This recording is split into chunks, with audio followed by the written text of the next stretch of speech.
Nakabenta ki khobor ke baman kasngi subscribe yo Antor News. Kublai pi baro ginilong ki khubor bamanta kasngi. Delhi syakem uwe unong Nigeria bakasamla bana Meghalaya. Ki pulit jong kathanat Abu Road Delhi kabahap Hasirohi district ki lakem ye ki runar cyber ki bathokling ba ki social media. Napdeng kini ki basyakem ki kenthop ye kasamla kabana Meghalaya barkum juru unong Nigeria.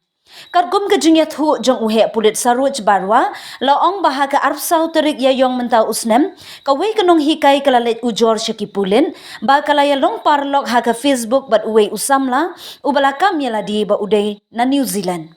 Hadin balaya kranding ba ka Facebook uni usamla ula kular banwanra ya ka jing ais ngobha ka basyong dorbha na syabari bat halor kani ka jing kular banwanra jing ais ngobha basyong dorbha kani kanong hikai kalangop ban thep pisa hadu khandulak tingka.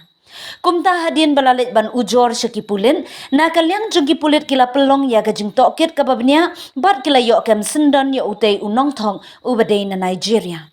Kani kasamla kabana Meghalaya kabla syakem kadai kabla tip kerteng kum ka Fatima Ling bat unong Nigeria uday ubla tip kerteng kum u Azen Benjamin. Ki balaya Tracy Tom banyo kem ye kite ki nong thong ling ba ki social media ki kenthop ya usaruj barwa bat u badai pet ya ka cyber cell u sub inspector Karmidham Ramesh Kumar u constable Dilip Meena Vikram Singh bat u Om Prakash.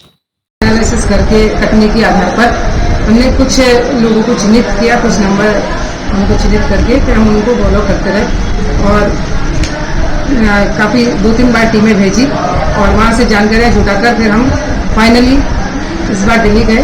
Delhi जाकर हमने 3 दिन तक इनका रैकी करी, इनके एरिया में जहाँ पे ये रहते हैं उन स्थानों पर, चिन्हित स्थानों पर हम गए